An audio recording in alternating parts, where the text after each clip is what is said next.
Mas estudar é sempre bom, em nome de Jesus. Precisamos de uma igreja que estude. João 16, o texto é fantástico dessa manhã, eu já ia falar dessa noite por força de hábito. Você abriu, diga amém? Diz assim: mas quando vier aquele, o Espírito de verdade, olha que lindo, ele vos guiará em toda a verdade, porque não falará de si mesmo. João 16, versículo 13. Eu pensei que vocês tinham decorado. Decoraram ainda não?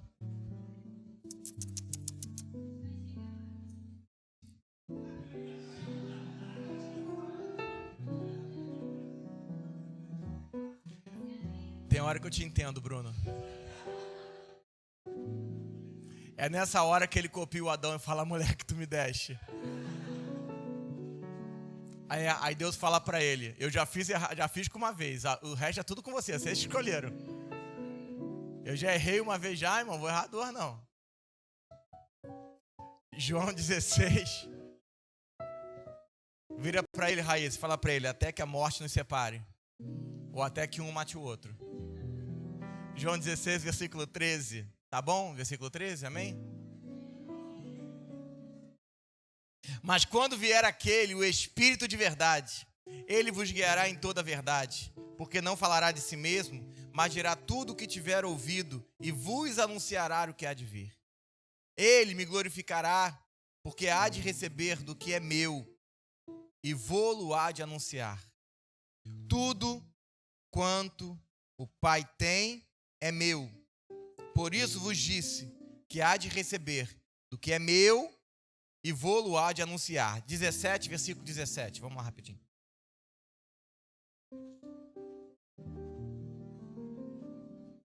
Santifica-os na tua verdade. A tua palavra é a... Ó Deus, obrigado por esse dia, essa manhã. Obrigado por tudo que o Senhor possa ministrar sobre nós. Que seja um tempo sobrenatural, Deus. Que seja o nosso tempo. Que seja o tempo que o Senhor vai se revelar a nós. Que nós possamos aprender de Ti, te conhecer mais. O nosso objetivo não é nos tornarmos mais inteligentes. Nós queremos conhecer mais a Cristo. Nós queremos uma maior medida de verdade. Esse é o nosso único objetivo, Senhor. Que o Senhor possa crescer em nós. Nós não queremos crescer. Nós queremos que o Senhor cresça em nós. Que seja o grande desafio da nossa geração. O nosso grande objetivo, para honra e glória do Seu nome. Se você pode, aplauda ao Senhor.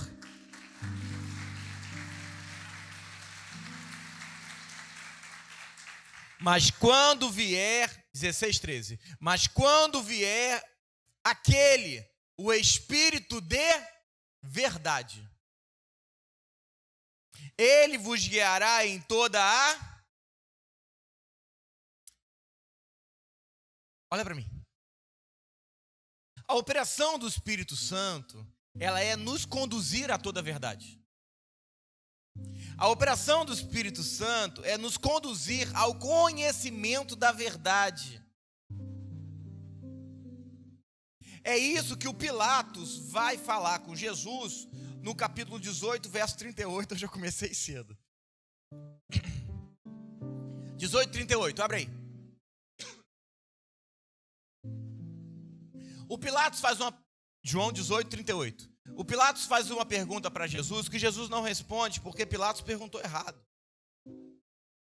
Porque Pilatos perguntou assim, 18, 38. Disse Pilatos: o que é toda a verdade? Dizendo isso, tornou-se a ira com os judeus e disse: não acho nele nenhum crime. Disse Pilatos: o que é toda a verdade? Vira para o irmão que está ao seu lado e fala assim: pergunta errada sem resposta. Porque a pergunta nunca foi o que é toda a verdade, mas quem é toda a verdade. Porque Jesus, em João, e já eu vou para lá, ele diz: eu sou a... Jesus não diz eu tenho a verdade, ele diz eu sou a própria verdade. Então a pergunta não é o que é a verdade, a pergunta agora para os nossos dias é quem é a verdade. Porque Pilatos está de frente para a verdade, mas acreditando numa mentira.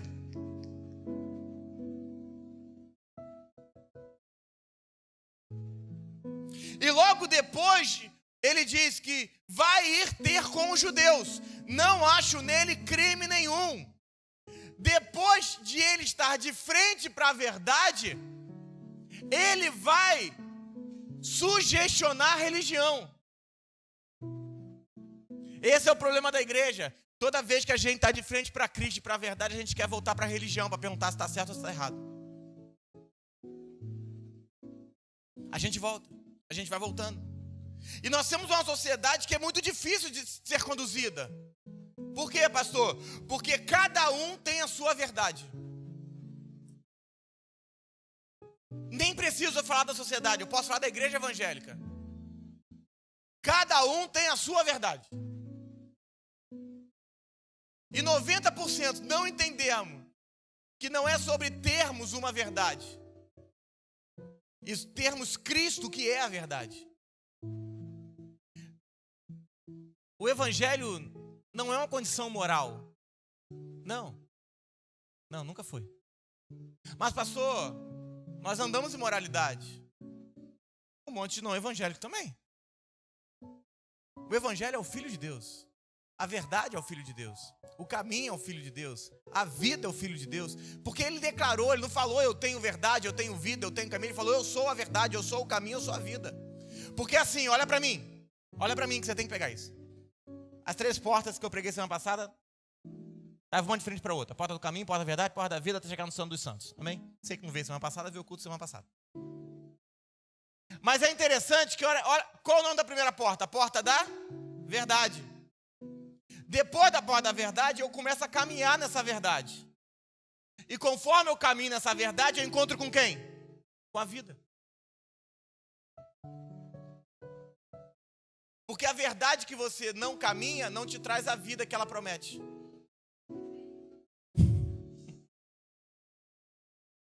A verdade que você não caminha, você não vai encontrar a vida que ela promete.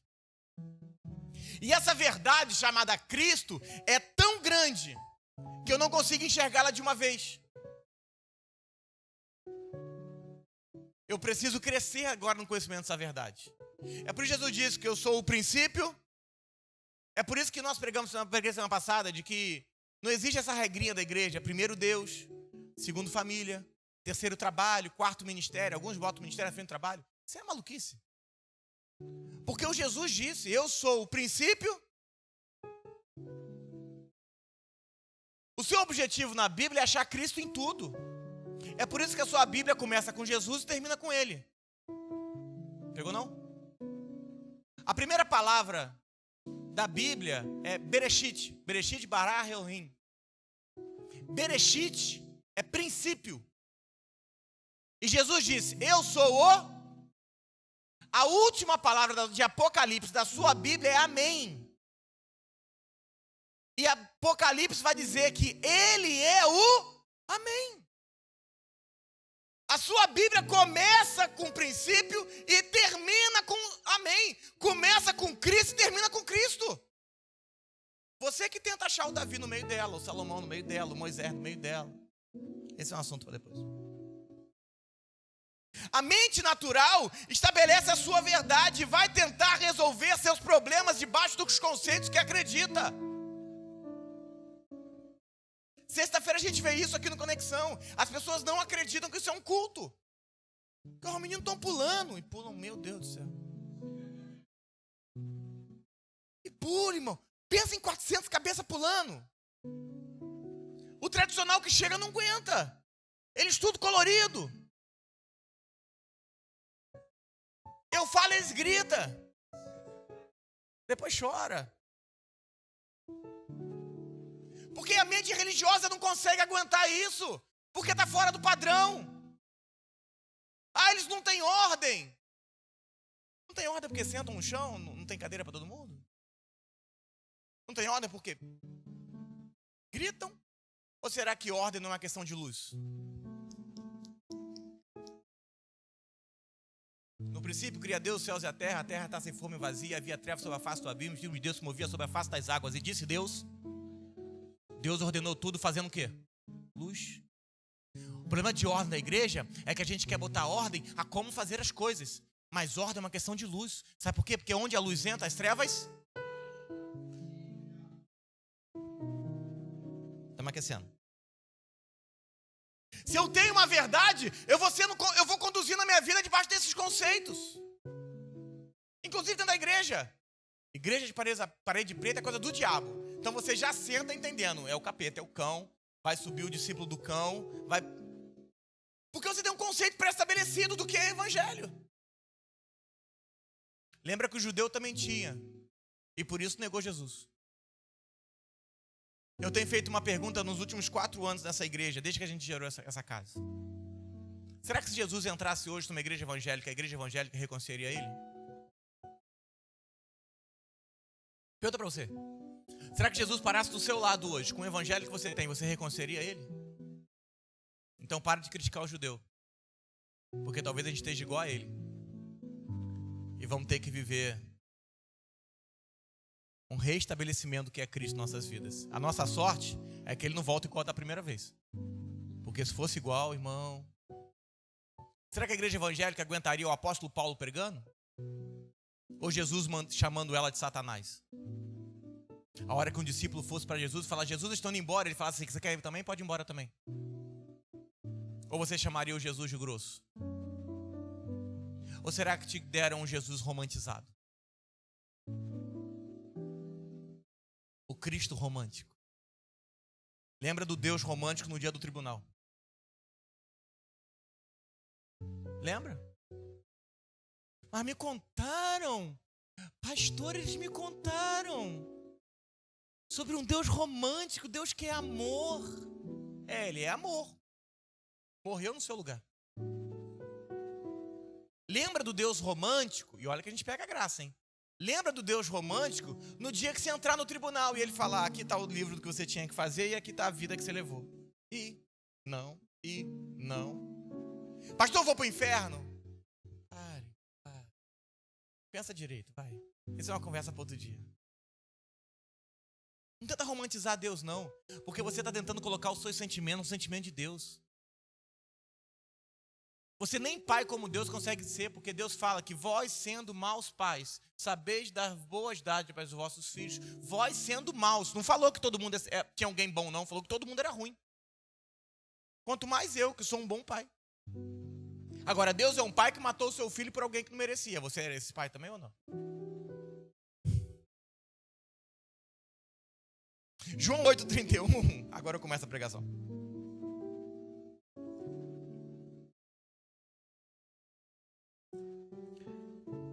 Hoje é ceia, né? Ceia, a pastora me incumbiu de não descer o nível.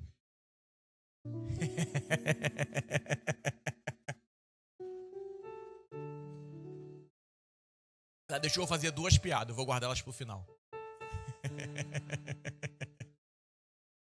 João 8, verso 31.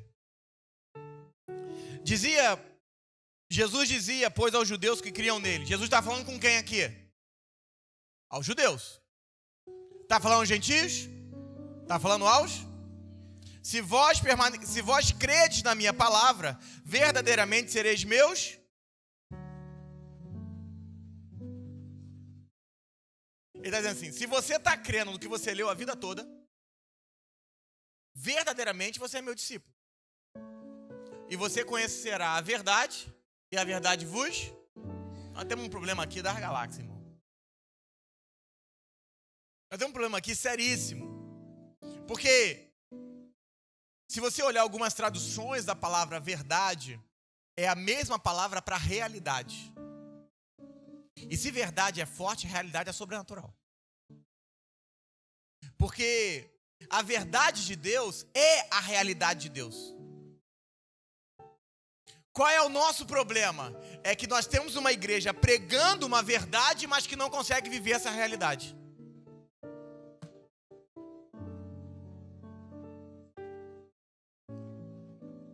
Quando eu não consigo viver a realidade do Senhor, o que está entrando em ação na igreja é imaginação e delírio. Nós temos uma igreja que está delirando no que está pregando, porque não consegue viver essa realidade.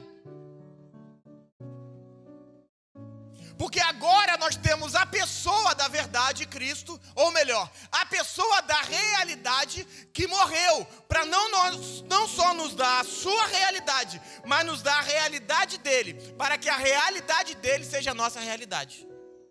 Embolou?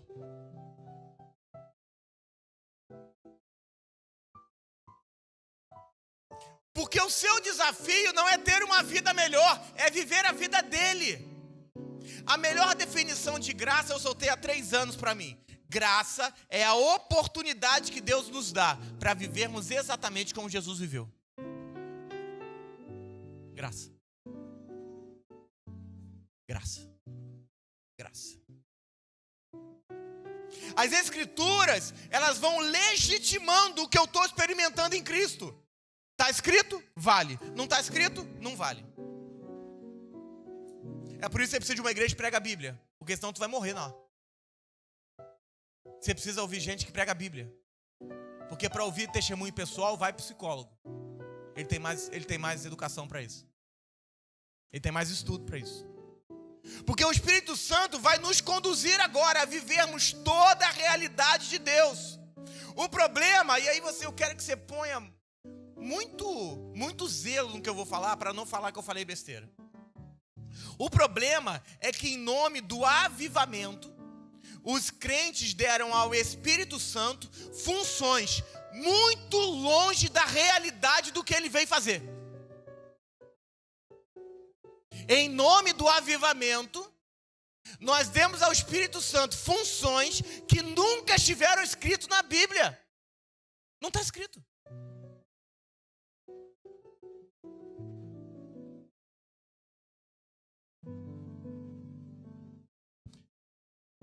Eu não preciso, como é que eu falo isso? Eu não preciso aprender sobre os benefícios do perdão, se a sua realidade me absorveu. Você tem que perdoar para ser perdoado. Se a minha realidade me absorveu, isso é automático. Ser humilde e generoso não deveria ser extraordinário, deveria ser natural, porque é o natural de Cristo. Olha para mim. Moisés foi fazer o tabernáculo. Amém? E ele pede as ofertas. Se você olhar o livro de Êxodo, vai dizer assim, que existia um momento que o povo ofertou tanto, que Moisés pediu para ninguém mais ofertar, que já tinha mais do que o suficiente. Você não entendeu? Esse povo morreu no deserto, sem Cristo, sem promessa, desviados, para você entender a palavra. Se eles fizeram isso em generosidade, como é que não deveria viver a igreja evangélica hoje? Você pegou? Você pegou? O Pedro, depois de Jesus chamar ele de Satanás, ou antes, eu não lembro em qual ordem está, Pedro andou sobre as águas. Pedro não tinha o Espírito Santo dentro dele. Pedro não gritou: o Cristo vive em mim naquela época. Como é que você não deveria fazer hoje? O irmão ficou dentro de um peixe grande. Fala que é a baleia não, que eu fico chateado. Fala não que não, dá ruim. Não fala que é a baleia, não fala que o Elias subiu em carruagem de fogo. Isso é tudo mentira. Não está escrito isso. O Felipe, eu preguei isso aqui outro dia, irmão. Apareceu em outro lugar, irmão. Falência da companhia aérea. Isso é tudo nova aliança. Está escrito. Mas sabe por quê? Porque eles vivem a realidade de Deus. Eles viveram a realidade de Deus. E o que é que eu estou vivendo? O que é que eu estou vivendo? É natural abraço curar ferida. O problema é que o natural hoje virou sobrenatural. Pergunta. Porque naturalizamos o que não devia ser natural.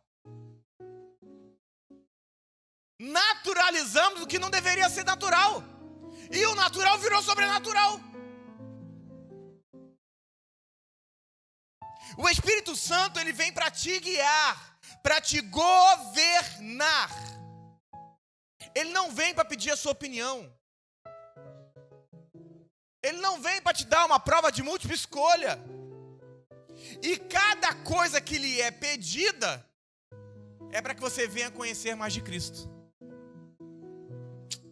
Você não entendeu ainda? A cada coisa que o Espírito Santo te pede é para que você venha conhecer mais de Cristo. Abra sua Bíblia em 1 Coríntios 2, verso 12. Pastor, estou vindo pela primeira vez. É muita Bíblia assim mesmo? Irmão, isso é uma igreja. Igreja tem que ter Bíblia. Igreja sem Bíblia não é igreja. 1 Coríntios 2, verso 12.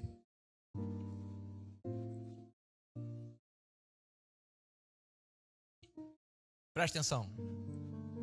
Mas nós não recebemos o Espírito do mundo, mas o Espírito que provém de Deus, para que pudéssemos conhecer o que de nós é dado gratuitamente. A pergunta que não é calar: o que é que Deus te deu? Coisas? Não. O Filho, em que estão todas as coisas. Qual é o problema da igreja? É que como pastores, nós estamos fazendo as pessoas buscarem coisas, quando deveríamos fazer com que as pessoas conhecessem o Filho, porque no Filho estão todas as coisas. Deus não te deu coisas. Irmão, chega de uma igreja que está entregando, porque... Jesus, está gravando, né? Entregar chave de carro é mole. Entregar chave de apartamento é mole. Eu quero ver entregar o Filho. Eu quero ver pregar sobre o Filho. Pregar sobre prosperidade é mole. Os coaching fazem isso sem Jesus. Abrir provérbios e falar sabedoria é mole. Eu quero ver entender que Cristo é a sabedoria.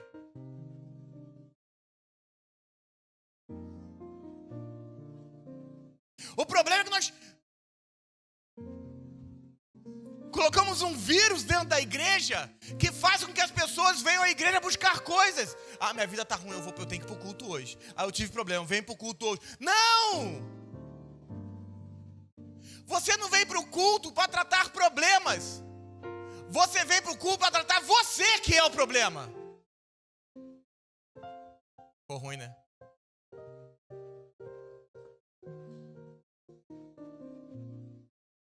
Não é sobre consertar a sua vida, é sobre consertar você. Todo herdeiro, enquanto menino, de nada difere do escravo, ainda que seja senhor de... Enquanto você não amadurecer, enquanto você não crescer, não adianta, vai continuar sendo escravo. Seu pai é rico, diga amém. Seu pai é o dono do ouro e da prata, diga amém. Por que não está na sua mão? Porque você não tem um pouco de escravo dentro de você, infelizmente. Que a hora que... pastor, misericórdia. Pode falar misericórdia a vida toda, ou você pode acordar para a vida e querer amadurecer. Porque dinheiro, ouro e prata só é bom em quem cresce. Porque os meninos se desviam com ele. Mas pastor, eu já sou maduro, para você ou para Deus? Para sua casa ou para Deus? Para o seu trabalho ou para Deus?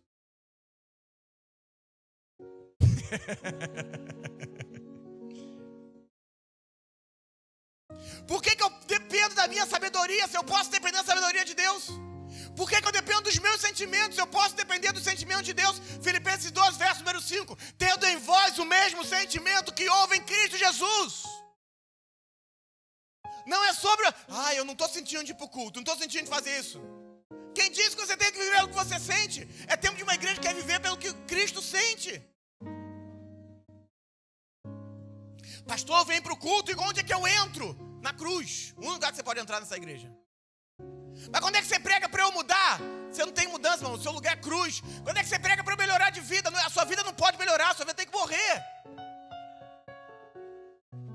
Pastor, que é isso? Se soubesse que era assim, eu não vinha. Aos visitantes. Eu mesmo estou acostumado. Será que não é hora de mudar o que você está escutando? Porque o que você está escutando está te dando a vida que você tem hoje. Será que é essa a vida que Deus quer para você? Ou será que está na hora de parar uns 2 aninhos e começar a escutar outras coisas? Entender que Deus quer triturar você, amassar você. pisotear você, até que você não exista mais. Lembra que, o diminua eu. Foi o João. João não tinha cruz ainda não. Você e eu é cruz. Tanto é que o João foi o maior dos profetas, mas o menor. Você quer diminuir ou quer morrer? Você escolhe. Porque se quiser diminuir, vai entrar atrás do João, necessariamente, porque ele já é o maior. Quem está em Cristo, vivendo a sua realidade, será buscado por outros. Você não tem que fazer muita coisa. O problema é que os avivamentos latino-americanos colocaram o homem no centro. Tanto estavam no centro, não por eles, pelos que colocaram, que quando eles morreram, os avivamentos acabaram. E a pastora pregou num culto aqui que o pessoal ficou doido aqui. Quando ela falou que o avivamento era a vergonha da igreja. Pastor, você já pregou isso, eu repito. Foi no retiro? Foi no retiro? Foi para os líderes, né? Eu não lembro, irmão, muita coisa na cabeça. A pastora pregou no retiro isso aqui, que o avivamento era a vergonha da igreja. Passou porque se nós precisamos estar em avivamento, quer dizer que nós esquecemos quem nós somos. Aí é Deus lembrando. Lembra do que você tem que viver. Eu achei bonitão. O pessoal lá nos Estados Unidos, em 200 horas, meu irmão, uma semana, e achei ele bonito mesmo. Mas começa a dar 1h30 de culto, você começa a olhar. Ih, acaba não, fala muito. Aqui tem muita palavra. Ih, não. Tem uma irmã, veio aqui para a igreja. A irmã, muito dinheiro mesmo, muito dinheiro. Aí ela falou assim, pastor, eu gostei muito da igreja. Só que vocês pregam muito tempo. Se vocês... Ela tinha acabado de dizimar. O valor que eu, de um dízimo só, eu nunca tinha visto. Aí ela falou assim, eu vou vir pra cá, mas eu não aguento mais 30 minutos de palavra. Aí eu falei pra ela, irmã, se você quiser eu te devolvo o seu dinheiro. Você tem a possibilidade de sair com 30 minutos de palavra, ou você tem a possibilidade de nunca mais voltar. Porque para eu diminuir a palavra por causa de você, eu prefiro que você vá embora. Ela nunca mais voltou, tadinha. Sabe por quê? Porque o ministério não está para ser comprado, irmão. Aliás, eu já fui comprado por um alto preço. É por isso que a gente não prega fora. Porque nós estamos orando para o gospel acabar. Como é que eu prego fora? Essa é uma outra conversa. Nós não poderemos começar um grande movimento no Brasil ou no estado do Rio de Janeiro se não for pela palavra. A resposta por ouvirmos a Deus é agradar a Deus e não envergonhá-lo, porque tudo que vai acontecer é fruto da palavra que ouvimos. Atos 6, verso número 2, esse texto é fantástico, eu gosto muito dele e eu prego para os diáconos dessa igreja. Quando eles tentam esquecer, eu lembro dele. Atos 6, verso 2. Você pode me achar estranho, sou estranho. Até a minha esposa me acha estranho, irmão. Então, vindo de você é um elogio. Você tem que entender que nós seguimos o que está escrito. Está escrito, Atos 6, verso 12. E os 12, convocando a multidão dos discípulos, disseram: não é razoável que deixemos a palavra de Deus e sirvamos as mesas. Escolhei, pois, irmãos, dentre vós, 7 homens de boa reputação, cheios do Espírito Santo e sabedoria, os quais continuamos sobre essa necessidade. E aqueles vão erguer os diáconos da igreja. Só que o motivo para que eles não sirvam mais a mesas é porque a igreja cresceu muito, vou chamar assim para você entender. E eles não queriam deixar a palavra. Então eles falam assim: a partir de hoje, vocês vão cuidar do povo e eu vou só estudar. Se eu fizer, eu faço isso. Mas se alguns pastores fizerem isso, o povo vai embora. Não entenderam que a função de quem ministra é crescer na palavra. Sabe por quê? Porque quando eu cresço na palavra, você cresce na palavra. E ele diz assim: nós crescemos de tal modo que não é razoável que nós deixemos a palavra. Então vocês vão cuidar das mesas. Vocês vão cuidar das pessoas. Vocês vão servir as mesas. Vocês vão fazer tudo. Mas se você vai fazer nada, vou ficar o dia inteiro estudando. Sou eu que estou falando, não. São os 12. Não era um, não. Todo mundo. Ó, os 12. A igreja de Atos explode por causa do alto valor que se dá à palavra. Se a palavra toma um lugar na igreja, nada vai faltar à igreja. Atos vivia um momento de crescimento numérico exponencial como você nunca viu. Mas aonde estava a atenção dos apóstolos? Na palavra. Porque é natural. Quem está visitando a gente pela primeira vez aqui? Levanta a mão. Primeira vez. Olha o que eu vou falar para você. Você vem, senta nessa cadeira. E aí você fala assim, rapaz, vou voltar. A palavra foi essa. Aí você volta, escuta outra palavra. Aí junto de você vem mais 10 pessoas. Junto dessas 10 vem mais 10 pessoas. Você começa a falar. E a palavra corria. Não era o evangelismo que corria. E a palavra corria. E aí junto dessas 10 pessoas vem mais 10 pessoas. Presta atenção. Você veio por causa de quê?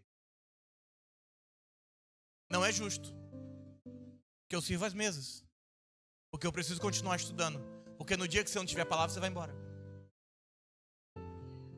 Porque o motivo pelo qual te trouxe é o motivo pelo qual você fica. É por isso que eu não faço com jovens aqui na igreja sessão de cinema, encontro social. O que nós temos para jovens? Culto, palavra e discipulado. Pastor, isso não dá certo. Estamos com 400.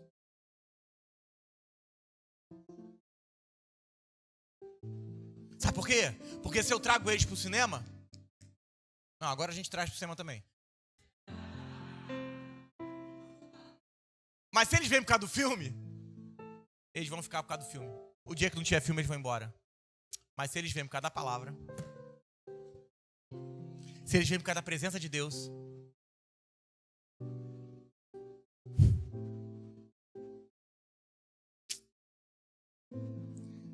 o problema é que a igreja de hoje não entendeu. E quando multiplicaram, deixaram a palavra e foram cuidar do povo. E o povo começou a reclamar. Não tem mais palavra. Não encontrou uma palavra. Eu quero palavra. Eu estou morto. Porque você se alimenta e está vivo por causa da palavra. Sem palavra você morre. Porque é a palavra que produz fruto e é a palavra que amadurece. Porque anote onde você quiser. A palavra carrega em si mesma a vontade do rei.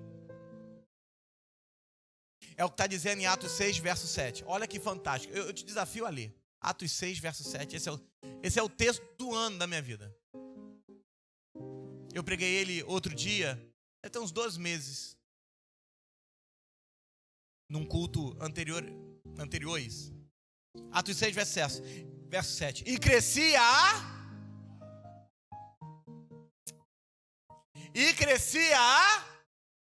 o que crescia? Aí olha o texto, olha a oração. Olha o que está fazendo para quem estudou português. E crescia a palavra e multiplicava-se em Jerusalém o número dos... O que crescia? Era o evangelismo? Ah, você não pegou. O que crescia? Eram as visitas? O que crescia? Era o encontro social? O que crescia? E por crescer a palavra, se aumentava em Jerusalém o número dos... Ou seja, o aumento dos discípulos era fruto do aumento da... Quer aumentar o número de discípulos? Tem que aumentar a palavra.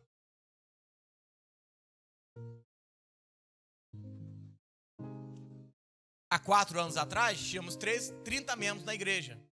Hoje somos 3 igrejas.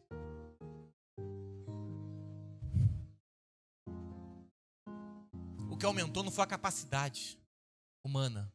O que está aumentando é a palavra. Porque Deus não pode dar um povo além do que um povo que tem fome para você que não tem comida. Se você tem um tacho na sua casa, uma panela, ela alimenta 10 pessoas. Se você tem 20, tem 2, alimenta 20. Mas se você tem um restaurante, vira para o irmão ao teu lado e fala assim: a palavra tem que crescer. O que crescia não era o ministério de Pedro. O que crescia era a palavra. Que ao nos reunirmos, nós possamos enxergar e ver o crescimento da palavra.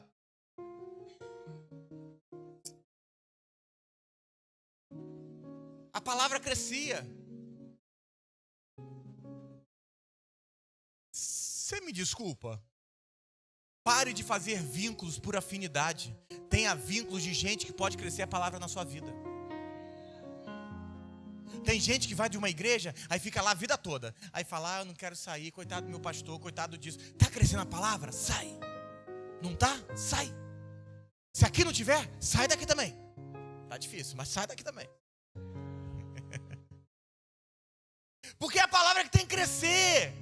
Você não fica porque gosta das pessoas. Porque acredito no que eu vou falar, em algum momento você vai me odiar. Meus discípulos. Em algum momento você vai ter raiva de mim.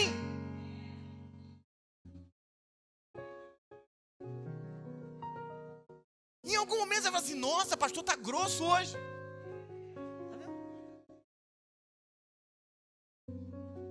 Em algum momento você vai receber um áudio meu 7 horas da manhã para tomar uma chamada. Tá vendo? Ela tá recebendo mais do que vocês.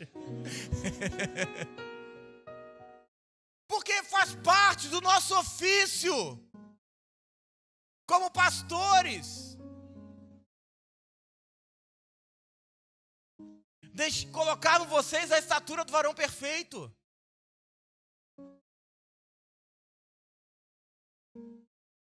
Palavra. E crescia a... O que se espera de uma igreja? Que a palavra cresça. Deus está prometendo, se a palavra cresce, os discípulos chegam. Sabe onde tem muito lobo? Onde a palavra não cresceu.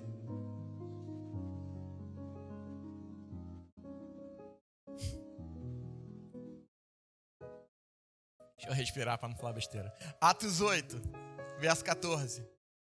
É que tem coisa que sobe aqui, aí eu lembro que a pastora vai ficar chateada, eu seguro. Atos 8, verso 14.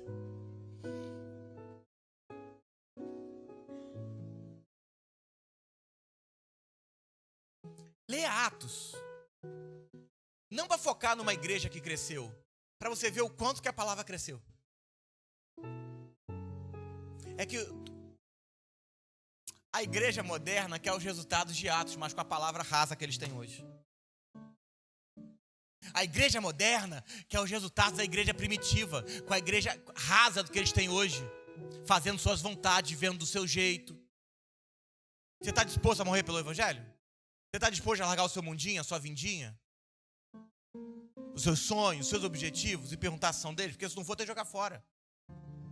Atos 8, verso 14, diz assim: os apóstolos, pois, que estavam em Jerusalém, ouvindo que Samaria recebeu a...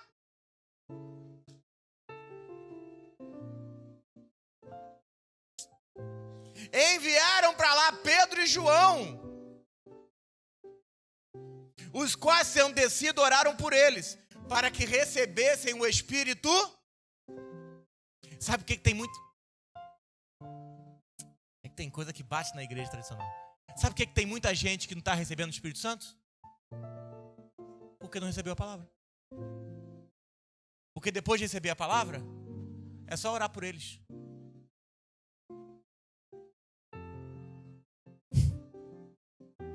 Sabe por quê? Olha para mim. Porque de acordo com a sua Bíblia, primeiro sempre vem Jesus. Depois que ele morre, vem o Consolador, o Espírito Santo, amém? Até hoje é assim. Primeiro tem que receber a palavra, depois recebe o Espírito Santo. Não tenta inventar regra, não. É igual sempre foi. Se eu abrir a boca e eu não falo palavra, nem queira saber o que eu estou falando. O problema é que a igreja brasileira sequestrou vontades das pessoas. Usou palavra para manipular pessoas. Qual é o problema que a minha igreja está enfrentando? Se for assim, irmão, eu não prego nada, porque graças a Deus não estou enfrentando problema nenhum. Eu não tenho problema com os meus líderes, eu não tenho problema com os diáconos da igreja. Às vezes eu quero matar um ou outro, mas problema não tem não. Mas dá pela vida deles e não pelo que eles fazem na igreja. Nós não temos problemas nesse nível. Então eu não pregaria nada. Não temos pessoas aqui com problema de casamento. Não temos ninguém se separando. Como vocês viram, quase todo mundo está empregado. Alguns abrindo sua empresa. Assim, problema? Eu não ia pregar sobre nada. Eu tenho que pregar sobre o quê? Porque a minha vida, o meu testemunho, de onde Deus me tirou, e nem é tão legal assim. Entenda. Nós pregamos a palavra para liberar pessoas, não para manipular pessoas. Você quer ir embora? Vai embora. Você quer ficar? Então fica e vamos trabalhar. Pastor, e se eu for embora? Eu amo você. Acabou, assunto errado. Vai embora. Eu sou pastor de quem ficou, irmão. Não sou pastor de quem foi. Aí eu fui da igreja, o pastor nunca me mandou uma mensagem. Irmão, eu sou pastor de quem fica. Tem dia que eu recebo 3.000 mensagens. Rosiel, então, que agora me manda mensagem, manda áudio de 5 minutos. Não, ele por mim tá nos 5 ainda. Não, mas acelerado a 2,5 ainda, é muita coisa.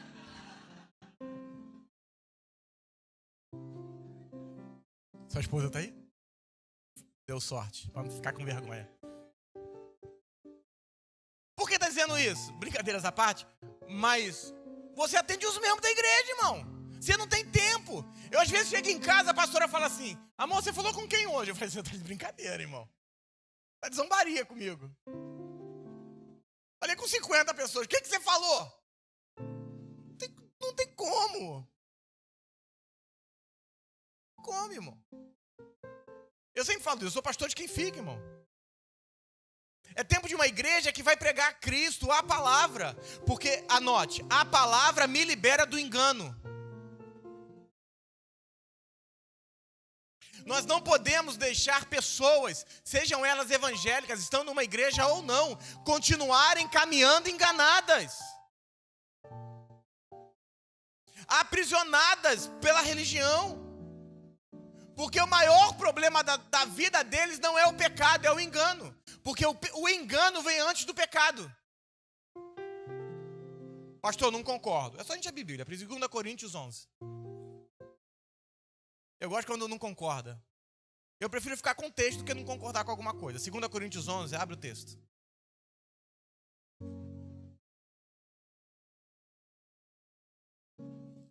O problema da mulher não é da Eva, como é assim você chama ela? O problema da mulher não foi o pecado primeiro, foi o engano. Ela primeiro foi enganada. Não, pastor, não foi. Está escrito na sua Bíblia. Olha o que está escrito em 2 Coríntios, Novo Testamento. 2 Coríntios 11, verso 3. Olha o temor do apóstolo Paulo. Mas temo que assim como a serpente enganou a Eva com a sua astúcia, assim também sejam de alguma sorte corrompidos os vossos sentidos e se apartem da simplicidade que há em Cristo. Olha os sentimentos. Paulo está falando, eu estou com receio que como a serpente enganou a mulher, ela venha te enganar também. Porque você está vivendo debaixo de sentimentos. Mas para corroborar ainda com o engano, olha o que diz em Gênesis 3.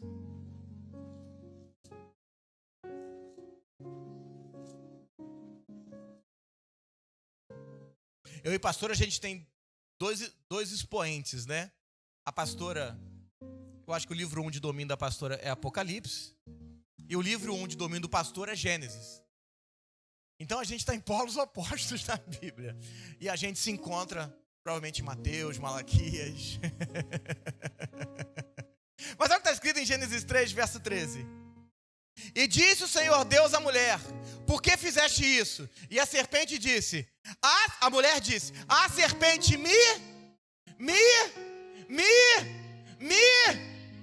ela só pecou porque foi enganada.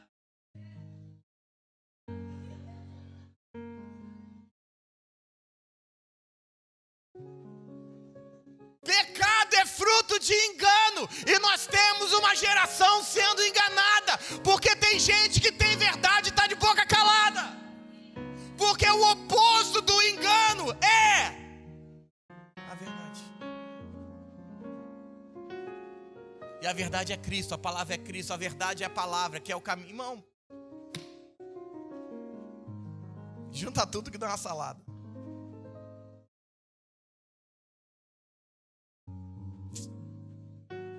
Atos 12, verso 24. Pastor, misericórdia. Eu sou de outra igreja, o senhor já pregou mais texto do que eu estou acostumado em um mês de culto. Atos 12, verso 24. Esse é o padrão da igreja, tá, irmão? Em nome de Jesus. Olha o que está escrito. E a palavra crescia e se multiplicava. A preocupação dos apóstolos não era dizer que o povo estava crescendo, era dizer que a palavra estava crescendo, a revelação estava crescendo, Cristo estava crescendo.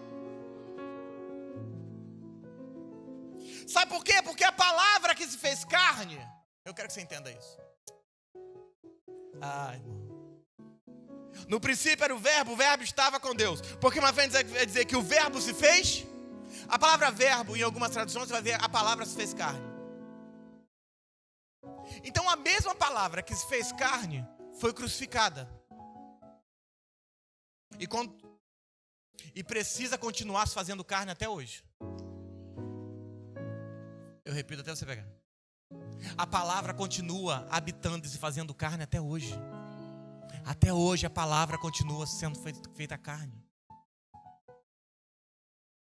Para quê? Para que você possa viver como Jesus viveu. Sabe por quê? Porque ao se multiplicar a verdade, o que nós veremos não são apenas pessoas libertas. É uma liberação territorial. Eu vou contra talvez o que você vai acreditar, mas eu quero que você pense. Não adianta você subir o monte para orar para que Deus cure o Rio de Janeiro.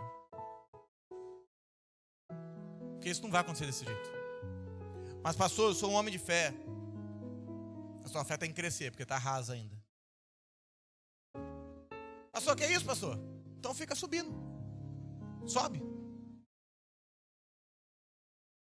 Porque se a palavra não começar a crescer em você, na sua casa, no seu trabalho, nos ambientes que você vive, não haverá liberação territorial. Porque não é uma questão de oração, é uma questão de ativação. E a palavra crescia e se mudou a região. E a palavra crescia e os demônios tiveram que ir embora. E a palavra crescia e os feiticeiros tiveram que ir embora. A palavra precisa crescer na sua vida, crescer na sua casa. Porque a verdade que cresce é que anula o engano. Você não precisa orar contra sistemas. Porque se a verdade cresce, tudo que é antissistema tem que ir embora. Se a vida cresce, a morte tem que ir embora. Se a luz cresce, as trevas têm que ir embora. Se a palavra cresce, o engano tem que ir embora. Não é uma questão de oração, é uma questão de vida, é uma questão de crescer naquilo que precisa ser crescido. Se existe essa palavra. Atos 19, verso 20.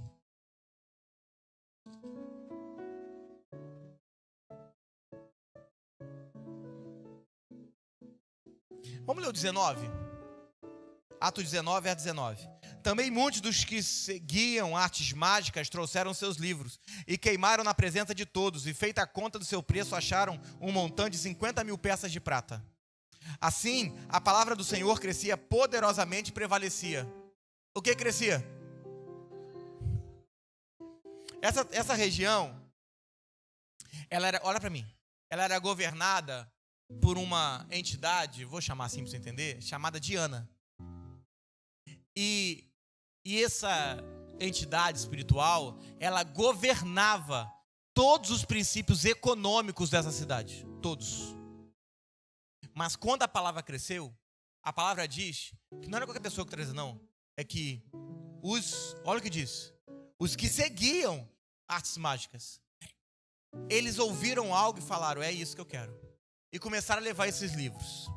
O montante era tão grande, tão grande, tão grande, que se você fizer algumas conversões, vão dizer que nós estamos falando de 50 milhões de dólares de livro. Se você fizer uma conversãozinha, alguns historiadores Por que historiadores, pastor? Porque eu não vou fazer essa conversão. Eu tenho mais o que fazer. Eles vão dizer que esses livros estavam no montante de 50 mil dólares. 50 milhões de dólares. Tem noção de quanto livro nós estamos falando? Esquece os livros. Estamos falando de quanto engano sendo queimado nós estamos falando.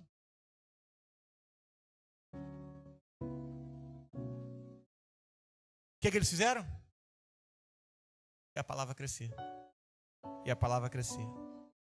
Se a palavra cresce, os seus netos vão desfrutar desse crescimento da palavra. Mas voltando no texto original, eu vou encerrar nele. Só para depois você não falar, e pastor não voltou para o texto. João 8, verso 31 vai dizer assim. Você abriu, diga amém. Pode ficar nele, não vou sair mais dele não. Eu acho. João 8, 31. João 8, 31.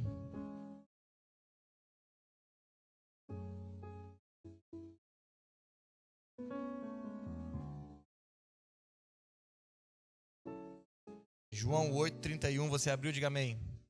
Jesus dizia, pois, aos judeus que criam nele: se vós permaneceis na minha palavra, verdadeiramente sereis meus, conhecereis a verdade, e a verdade vos. Falava para os judeus que criam: se vocês permanecerem na minha, verdadeiramente sereis meus. Então preste atenção, não chame de discípulo quem Jesus não chama. Porque tem gente que não permanece na palavra e você acha que não é seu discípulo. Ele diz: só tem como ser meu discípulo de verdade, porque eu não trabalho com engano, eu só trabalho com verdade. Verdadeiramente, se você estiver na palavra, se permanecer na palavra. Se não permanece, e agora ele vai mostrar para os judeus que criam nele que o crer deles ainda era insuficiente. Tá, respira. Ele vai mostrar para os judeus que criam nele que o crer deles era insuficiente, mas que eles estavam à porta de um crer mais excelente. Porque Jesus disse: eu sou a porta. Porque se vós permanecerdes, porque nós precisamos permanecer em cada verdade que recebemos. Porque a próxima medida de verdade que eu recebo, ela está intimamente ligada se eu permanecer na verdade que eu recebi. Eu repito. A próxima medida de verdade que Deus quer te entregar, ela está intimamente ligada à medida de verdade que Ele te deu hoje e você não permanece. Pode ser que para isso, para permanecer nessa verdade, você vai ter que trocar amizades, lugares, trocar o que escuta. Porque senão, se eu não conseguir permanecer e viver na medida de verdade que eu recebi, eu vou voltar a viver o que eu não consegui. E existe uma honra por permanecer nessa medida de verdade atual. Pergunta: mais verdade. É que tem gente que quer tudo, mas não está conseguindo nem viver hoje. Sabe por que Deus te entregou uma palavra? Para que você consiga viver o que Ele te entregou. Depois que você viveu o que Ele te entregou, Ele te entrega mais alguma coisa. Não queira saber o amanhã. Viva hoje. Viva hoje. E aí ele diz, versículo 32 é fantástico. 8:32. E conhecereis a verdade vos. Então eu já entendi que a verdade é o Filho de Deus, amém? Eu sou a verdade, eu sou o caminho. Então, mais verdade é uma nova medida do Filho. Crescer a palavra, crescer na verdade, é uma nova medida do Filho que eu não tenho alcançado ainda. Só que para alcançar uma nova medida, eu vou ter que permanecer na medida que Ele me entregou.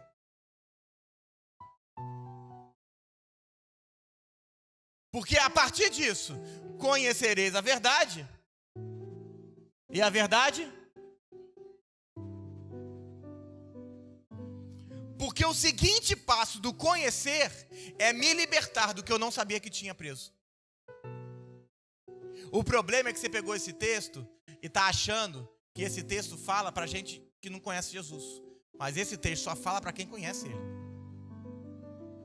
Porque a libertação é para quem conhece e permanece. E é discípulo.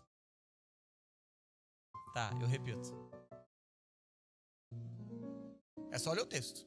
Se vocês permanecerdes... Vem mais 8 pessoas aqui. Deixa eu só fazer o teatrinho. 8, rapidinho. 8. 8. Sobe aqui. Vocês são feios, mas sobe. 3, 5, 6, 7, 8. Vamos ler? Vamos ler o 30? Vamos? Vou te ensinar algo que você nunca aprendeu hoje. Dizendo eles essas coisas, muitos creram. Jesus estava pregando sobre o Filho do Homem, que Deus ia levantar ele, que era ele, papapá. Só você ler o texto, não vou... Só que ele está falando, ele está pregando, fica juntinho vocês. Vocês são feios, mas junto parece menos. Vem aqui. Jesus está pregando. E pregando, diz a minha Bíblia e a sua aqui,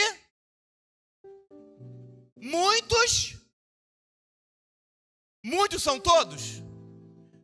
Então, 2 já saíram. Você tem que pegar isso aqui. Muitos creram. Então uma galera foi embora. E ele continua dizendo para quem fica. Jesus, pois, dizia aos judeus que criam nele: se vós permanecerdes nas minhas palavras, na minha palavra, não é nas minhas, é na minha. Porque Deus não tem muitas palavras, Deus tem o seu Filho.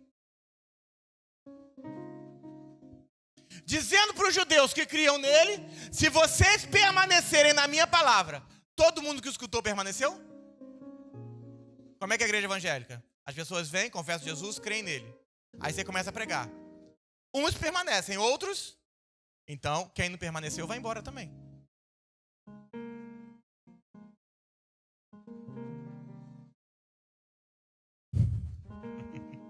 Se vós permanecerdes na minha palavra, verdadeiramente sereis meus. Quem creu virou discípulo e foi embora? Quem continuou escutando e não permaneceu virou discípulo? Aí ele diz: se vocês agora são um grupo que permaneceu, verdadeiramente sereis meus. Para esse grupo conhecereis, e a verdade. Libertação é para quem? Para discípulo. O problema é que temos uma igreja perdendo tempo, querendo expulsar demônio de quem não é discípulo.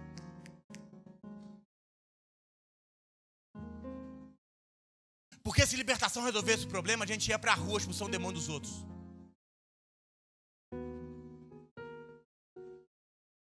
Pastor, você é contra a libertação? Não, vem para o retiro que você vai ver que não sou contra. Chave esquenta. Mas libertação é para quem permanece. Porque quem não permanece, você precisa continuar pregando o evangelho. E prega Jesus, e prega Jesus, e prega Jesus, e prega Jesus. Vê se permanece. Depois que permanece, ele diz: você vai conhecer a verdade, você que ficou. E eu, quando entrar em você, eu te liberto.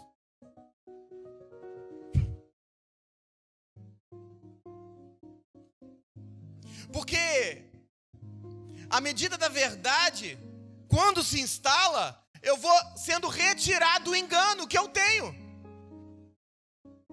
E é interessante que o 33 diz assim: responderam-lhe: somos descendência de Abraão, nunca servimos a ninguém. Como tu dizes, sereis livres. Porque até hoje é assim: quando eu começo a expor a verdade, o orgulho sobe. O orgulho aparece. Como é que você está dizendo que eu sou assim? Como é que você está dizendo que eu sou desse jeito? 34. Respondeu Jesus: é verdade vos digo, que todo aquele que comete pecado é servo do pecado. Ora, o servo não fica para sempre na casa, o filho fica para sempre. Olha para mim. Ora, o servo, é por isso que vai dizer o texto de João: que a lei foi dada por Moisés. O texto de Gálatas vai dizer que Moisés era um servo. O que ele está dizendo é: o servo não fica para sempre na casa, mas o filho fica. Porque ele está falando para os judeus. É por isso que vai dizer o texto de Gálatas, comparando Sara e Agar, que são as duas alianças, uma feita no Monte Sinai e outra feita no Monte Sião. É todo o mesmo texto, uma dando pedras, uma dando leis. Servo gerando filhos para servidão, e a outra é filho da livre. Vós, porém, sois filhos da livre. Outro texto, mas eu prego outro dia sobre isso. Porque a verdade confronta o engano. A medida dessa verdade é mais conhecimento do Filho. Qual é o problema? É que no verso 32, parece que ele está falando da Torá. Eles eram judeus. Mas quando ele entra no 36, ele fala: é o Filho que fica na casa. Vós sois casa espiritual, habitação do Altíssimo.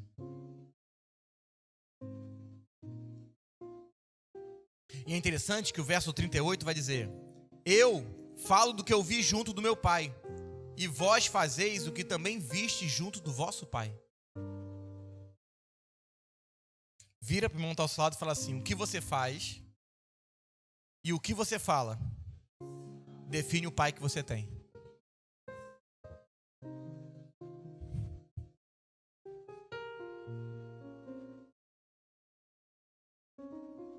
Porque cada um fala da sua realidade. O problema é que nós temos uma igreja que está manipulando a palavra para sequestrar o destino das pessoas. As pessoas estão mortas na igreja. E a Bíblia foi entregue para vivermos numa dimensão de uma maior liberdade e de um Cristo em nós. E eu encerro hoje com 2 Timóteo 3. O louvor pode subir. 2 Timóteo 3.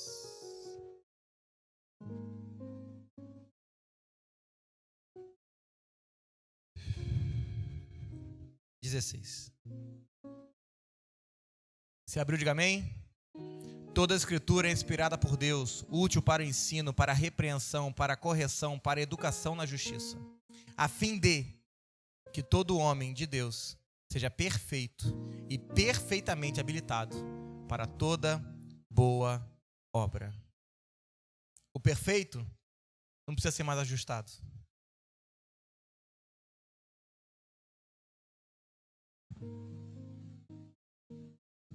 Obrigado. O perfeito não precisa ser mais ajustado. Se Deus quer que ele cante, ele canta. Se Deus quer que ele console, ele console. Se Deus quer que ele dance, ele dança. Se Deus quer que ele ensine, ele ensina. Ele vai estar lá para alinhar pessoas 24/7 da vida dele. Toda a escritura não significa que você vai conhecer toda a Bíblia. Boa notícia para você. Toda a escritura é a razão para a qual e o propósito que a escritura foi criada. E o propósito para que nós tenhamos uma escritura hoje é para que a realidade do Filho de Deus cresça em nós. Porque tudo que ele é, nós somos. Se crescemos na verdade, colaboramos com o propósito eterno de Deus. Escute o que eu vou dizer. Passar pela terra e não colaborar com Deus se transforma na maior desgraça dessa humanidade. Mas quando Cristo me é revelado, todos nós nos transformaremos em colaboradores do propósito eterno de Deus. E vamos viver para responder sua voz e edificar uma casa espiritual. E a palavra crescia. E a palavra crescia. Eu não sei como é que você está hoje, mas é um tempo da palavra crescer.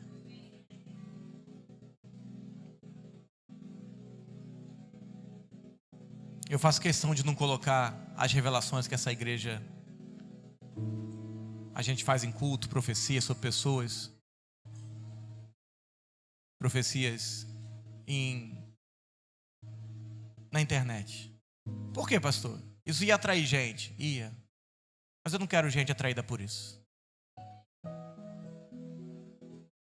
E temos feito de tudo um pouco. Pessoas têm sido curadas. Nos entrega algumas coisas bem profundas. Mas não é isso que vai atrair.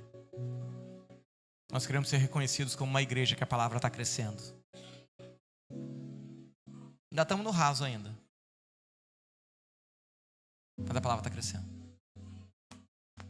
Que você possa se juntar a isso. E a palavra crescia e se multiplicava o número dos discípulos. É voltar, você que está visitando, é voltar a ter gosto de sentar para escutar a Bíblia. De olhar e falar: meu irmão, acordei até cedo, mas olha, que surra. É sair do culto e falar: o que aconteceu? Era seminário? Não, é só um culto. Que você possa se dedicar a isso. Sabe por quê? Porque se você recuperar essa sede, as pessoas vão chegar até você com essa sede. Você vai se transformar, sabe por quê? Porque aquele que crer em mim, conforme diz as Escrituras, rios de água viva correrão do seu ventre. O problema é que nós temos uma igreja que quer que rio de água viva flua, mas não sabe crer nele, como diz a Escritura. Como eu tenho dito, não sabe que ele é o sumo sacerdote, a pedra que se movia, o tabernáculo, o cordeiro, o leão, a águia. Não alcançou o que o apóstolo Paulo prega, que ele é tudo em todos. E nós pregaremos até que nos falte forças, ou até que nos encontremos com ele, até que ele seja tudo em todos.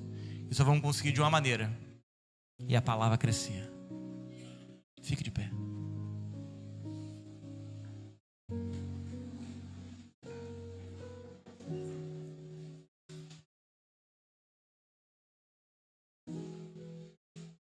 Eu queria que você tomasse um minutinho. Eu queria que você tomasse um minutinho para a sua vida. Que você possa clamar a Deus esse dia e falar: Senhor, que a sua palavra cresça.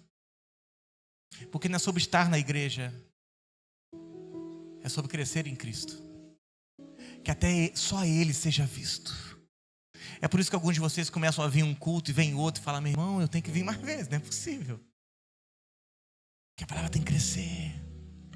É tempo de voltar a se apaixonar, sabe? Sabe por que a igreja se perdeu? Não é porque ela perdeu o primeiro amor. É porque ela não entendeu que esse era o único amor. Não existia segundo amor. Não existia. Não existia segundo amor.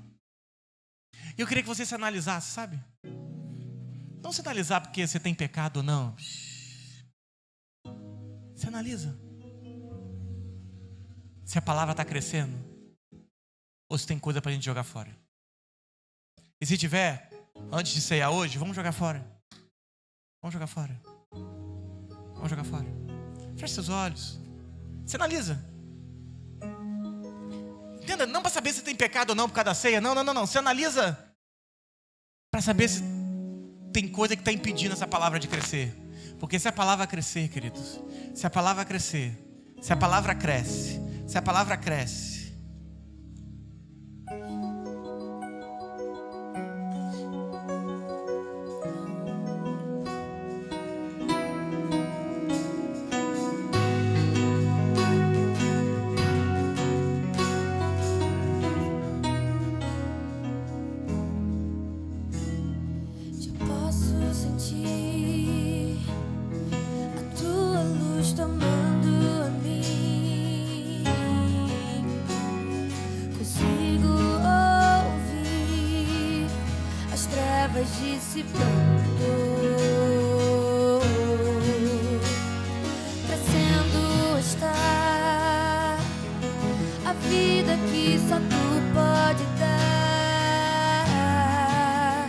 Expandindo sua glória.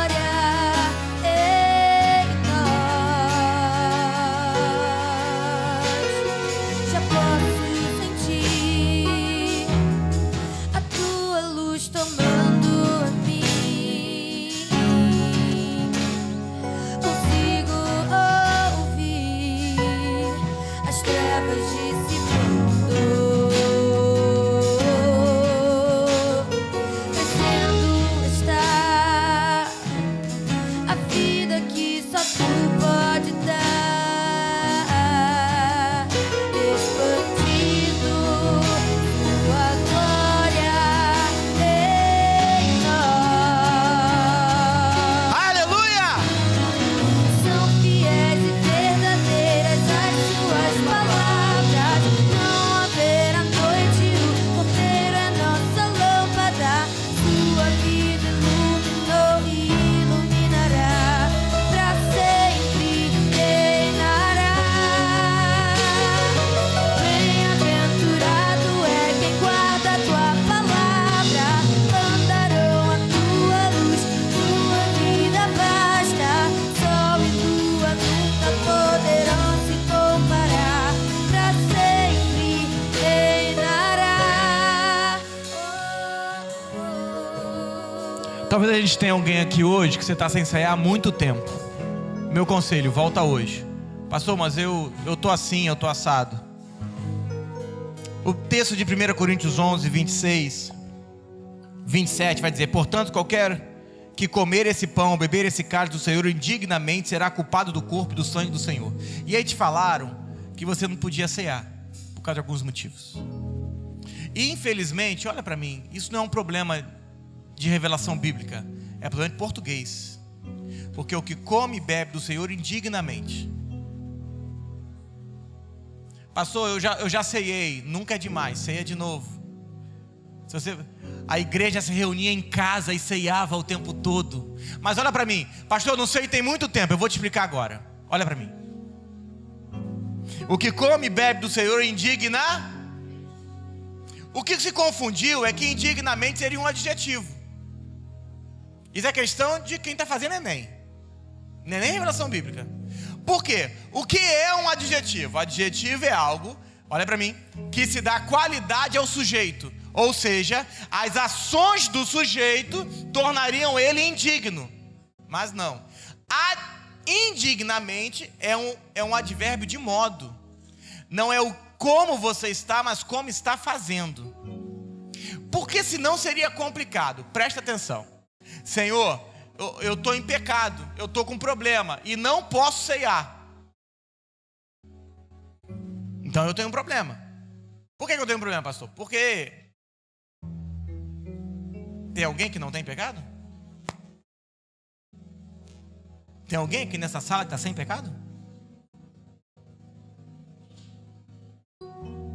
E aí eu vou conduzir um outro problema. Porque o pior não é esse que não toma, é o que toma, que acha o contrário. Por quê? Porque esse que toma está dizendo que ele é digno para tomar. E a ceia não é para o digno, é para o indigno.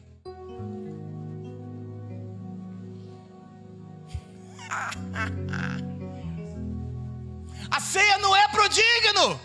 Porque se eu digo que eu estou bem, puro, eu não preciso dele. Mas se eu digo que não tomo, porque estou de um jeito, eu estou dizendo que o sangue dele purificou todo mundo, menos a mim. E nós vamos matando a igreja, sabe por quê? Porque o Espírito Santo não traz arrependimento para ninguém. Ele convence um homem do pecado, da justiça e do juízo. Cadê o arrependimento?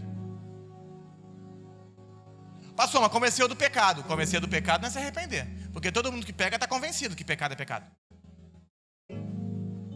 Mas é por isso que Jesus disse, quando duas mulheres foram até ele, e ele falou assim: eu sou o arrependimento. E onde é que está Jesus? Na ceia. Logo, se você impede as pessoas de ceiar, você impede elas de se arrependerem.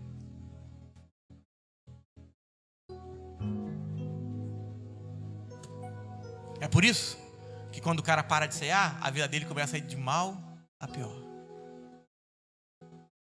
De mal a pior. Tem alguém que não está ceando há muito tempo? Se não está, eu te recomendo, volta a cear. Levanta a mão que vai chegar um pão até você. Levanta a mão. Tem alguém? Amém. 1 Coríntios 11, 23, porque eu recebi do Senhor o que também vos ensinei, que o Senhor Jesus, na noite que foi traído, tomou o pão. Tem alguém que não pegou? Levanta a mão, que chega um pão até você. Vai por mim. Que o Senhor Jesus, na noite em que... Pastor, eu estou vindo hoje, vou terça-feira também. Vou cear de novo? Tem limite isso, irmão? É uma vez por mês? Quem falou isso? Quem é um abençoado que ensinou isso? A gente fez uma série de ceia aqui, vocês lembram? Diz, irmão, ceiamos 4 domingos seguidos. O religioso morre, irmão. O religioso não aguenta, não. Como é que ceia toda semana? A palavra vai dizer que eles se reuniam no primeiro dia da semana, nas casas, para cear.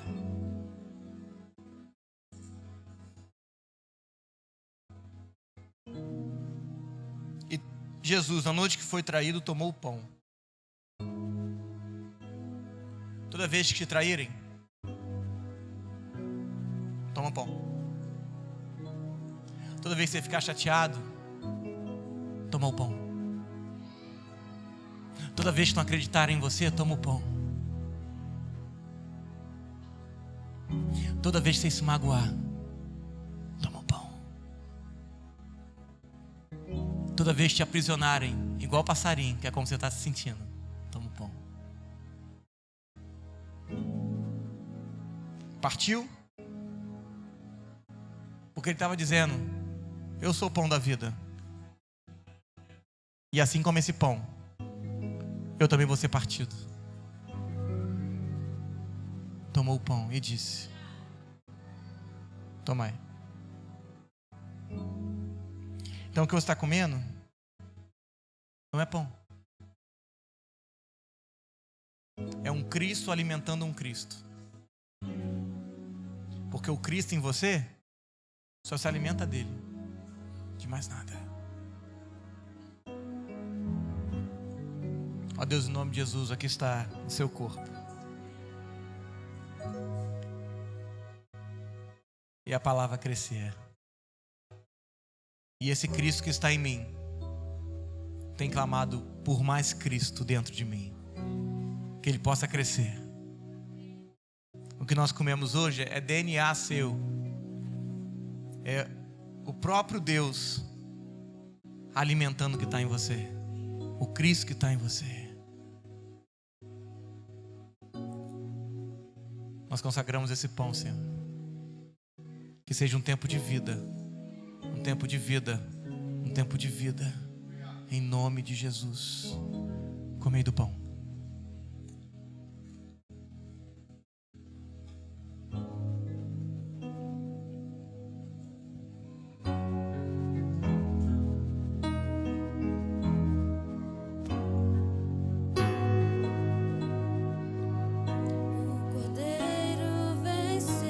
Olha, claro, o Cordeiro venceu. O Cordeiro venceu. Resplandecente estrela da manhã, o Cordeiro venceu. Só declare, só declare. O Cordeiro venceu. O Cordeiro venceu. Resplandecente estrela da manhã, o Cordeiro venceu. O Cordeiro venceu. O Cordeiro venceu. Resplandecente estrela da manhã, são fiéis e verdadeiras as suas palavras. Não haverá noite, o Cordeiro é nossa lâmpada. Sua vida iluminará Pra sempre. reinará. Bem-aventurado é quem guarda tua palavra. Cantarão a sua luz, sua vida basta. Sobre tua nunca poderão se comparar. Pra sempre reinará. Oh, oh, oh.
será que você pode dizer?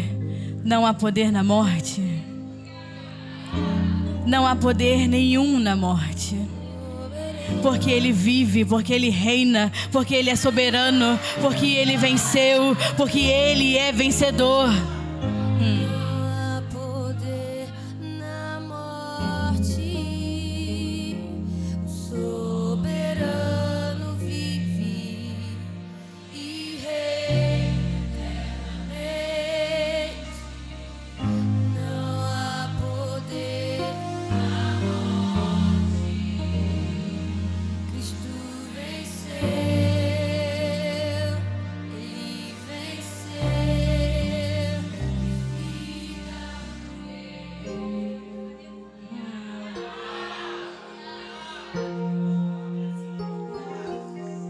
Viver a sua verdade, viver a sua realidade é entender todos os dias que não há poder na morte, não há poder no engano, não há poder na mentira, porque Ele venceu todas elas. Não basta conhecer a palavra da cruz, tem que experimentar a cruz, porque somente experimentando o poder que há na cruz que podemos ser transformados. Não basta saber a letra, não basta a liturgia, não basta. Tem que experimentar desse poder, esse poder de vida que venceu a morte, que venceu o diabo, que venceu a mentira, que venceu o engano, que venceu o pecado. E diz assim a palavra: santifica-os na tua verdade. A tua palavra é a verdade. Assim como tu me enviaste ao mundo, também eu vos enviei ao mundo. E por eles me santifico a mim mesmo, para que eles também sejam santificados na verdade.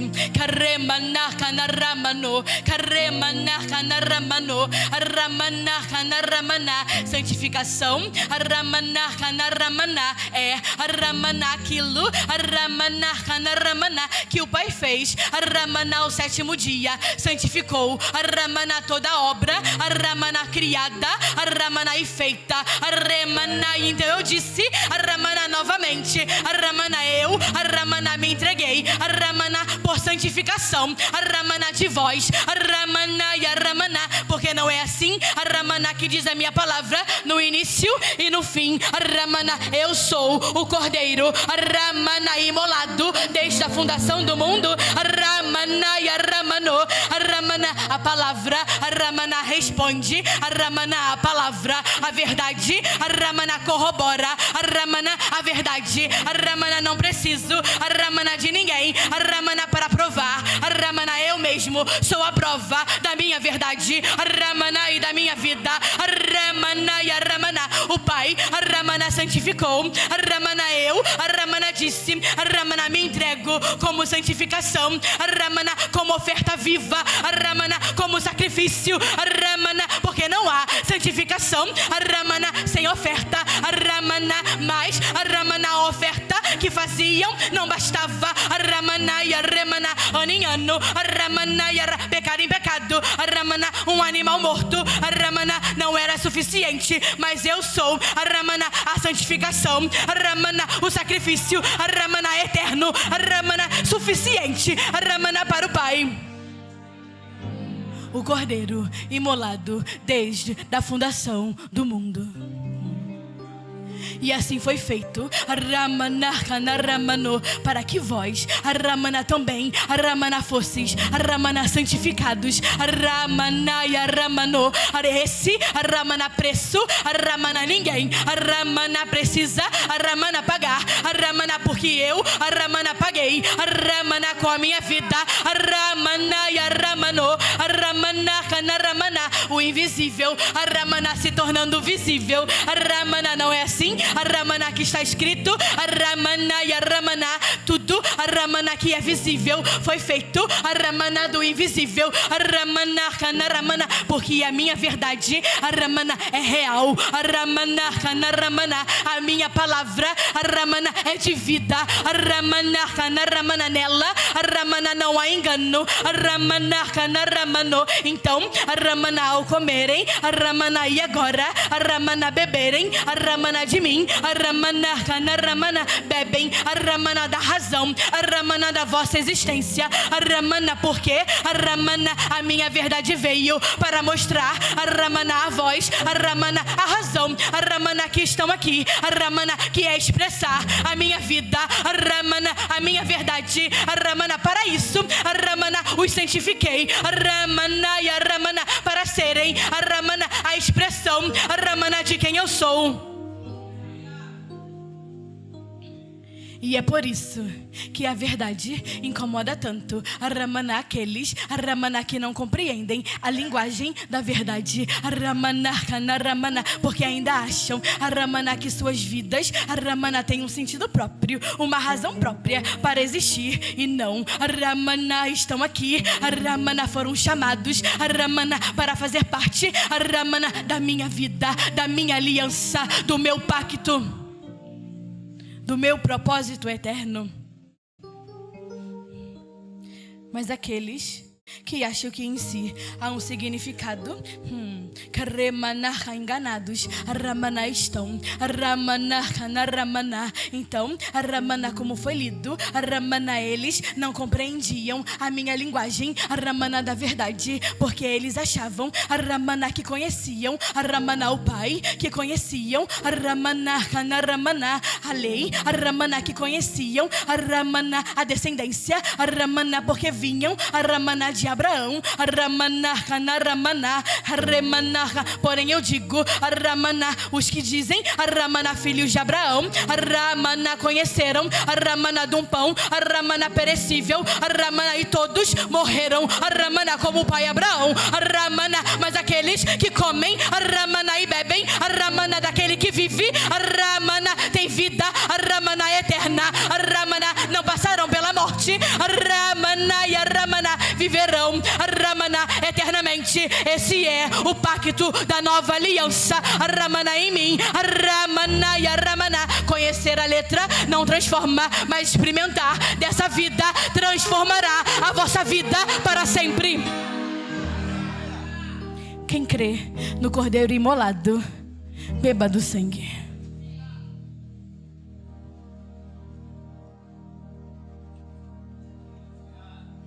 Você que é casado, dá a mão pro seu esposo, pra sua esposa. Você que é solteiro, bota a mão no seu coração.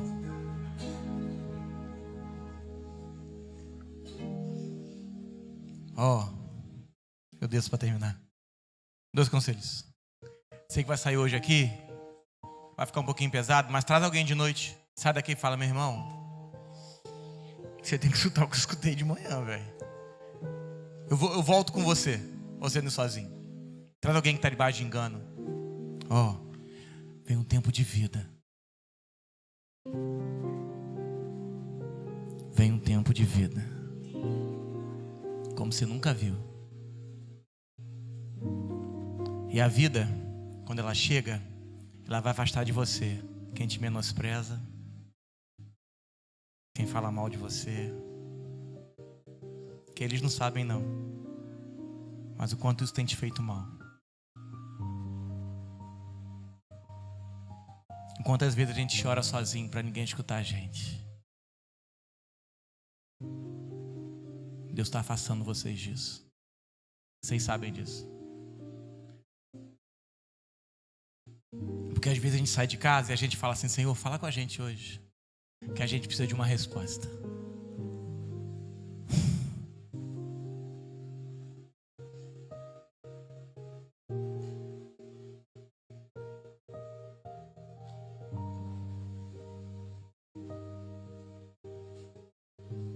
Deus é um Deus que responde.